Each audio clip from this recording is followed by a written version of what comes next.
आप सबको नमस्कार। दिल्ली नगर निगम के एमसीडी के अभी चुनाव होने वाले थे।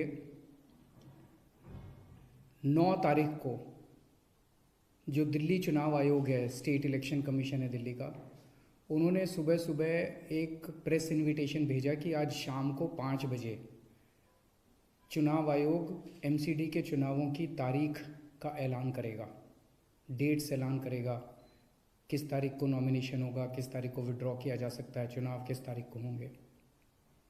शाम को 5 बजे चुनावों का ऐलान होना था, तारीखों का ऐलान होना था। 4 बजे, उसके 1 घंटा पहले, केंद्र सरकार ने चुनाव आयोग को चिट्ठी लिखी कि हम दिल्ली के तीनों नगर निगमों को एक साथ एक नगर निगम बनाने जा रहे हैं, इसलिए आप ये चुनाव टाल दीजिए। 5 बजे चुनाव आयोग ने केंद्र सरकार के कहे के मुताबिक चुनाव टालने का ऐलान कर दिया। शायद भारत के इतिहास में पिछले 75 साल में, आज़ादी के बाद से पहली बार ऐसा हुआ होगा कि केंद्र सरकार ने सीधे किसी राज्य के चुनाव आयोग को चिट्ठी लिख के चुनाव टालने के लिए कहा है। लोगों के अंदर बातचीत चल रही है कि 2-3 बातें चल रही हैं। 7 साल से 8 साल से केंद्र में भारतीय जनता पार्टी की सरकार है।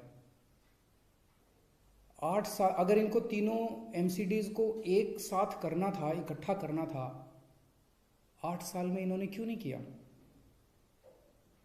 चुनाव की तारीखें ऐलान करने के 1 घंटा पहले इनको अचानक याद आई कि अब हमें तीनों एमसीडी को इकट्ठा करना है, इसलिए चुनाव टाल दिए जाएं।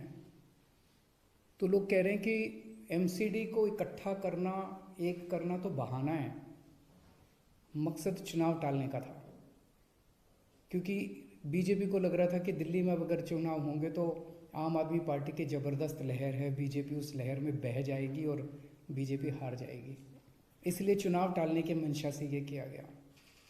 दूसरा, ये भी लोग कह रहे हैं कि चुनावों का तीनों नगर निगम एक साथ करने से क्या लेना देना है। आज 3 नगर निगम हैं दिल्ली में, 272 वार्ड हैं, कुछ इसमें कुछ इसमें कुछ इसमें। तो तीनों नगर निगम के काउंसलर अपने अलग अलग नगर निगम में बैठते हैं। चुनाव हो जाने दीजिए, अगर तीनों को इकट्ठा भी कर दोगे आप तो वो एक जगह बैठने लग जाएंगे। दोबारा चुनाव कराने की क्या जरूरत है? अभी चुनाव रोकने की क्या जरूरत है? चुनाव टालने की क्या जरूरत है? चुनाव करवाओ, नए काउंसलर आएंगे और नए काउंसलर जो भी आएंगे वो जब तक तीनों नगर निगम है तीनों में बैठ जाएंगे, एक नगर निगम होगा वो एक साथ आके बैठ जाएंगे। तो चुनाव टालने की तो ज़रूरत ही नहीं थी। लेकिन मकसद तीनों नगर निगम एक साथ करने का नहीं था। अगर करना होता तो 7 साल में कर लेते ये लोग। मकसद था चुनाव टालने का। ये देश के लिए अच्छा नहीं है, दोनों चीज़ें अच्छी नहीं हैं।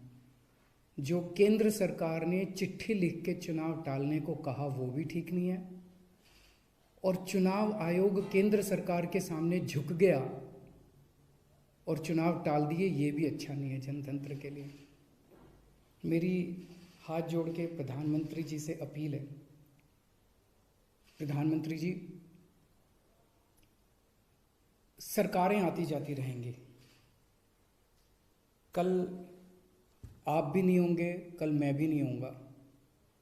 हम इम्पोर्टेंट नहीं हैं, लोग इम्पोर्टेंट नहीं हैं, पार्टियां इम्पोर्टेंट नहीं हैं, देश इम्पोर्टेंट है।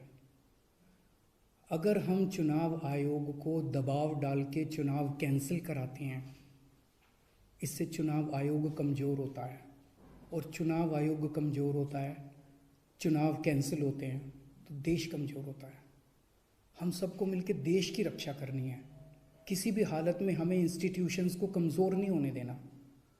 मेरी आपसे हाथ जोड़ के विनती है, चुनाव कैंसिल मत कराइए। अगर चुनाव कैंसिल होते हैं, ये जनतंत्र के लिए बहुत बड़ा खतरा है। आज ये कहा जा रहा है कि हम तीनों एमसीडी एक करना चाहते हैं, इसीलिए चुनाव टाल दीजिए।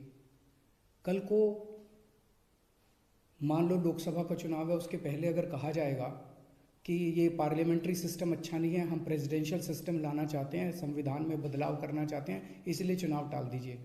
तो क्या चुनाव टाले जाएंगे?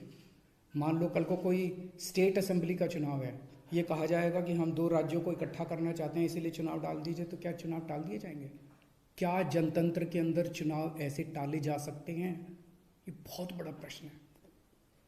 मैं प्रधानमंत्री जी से यही निवेदन करना चाहूँगा, कल केजरीवाल भी नहीं रहेगा, कल मोदी जी भी नहीं रहेंगे, ये देश रहेगा। इस देश को अपने को कमज़ोर नहीं करना।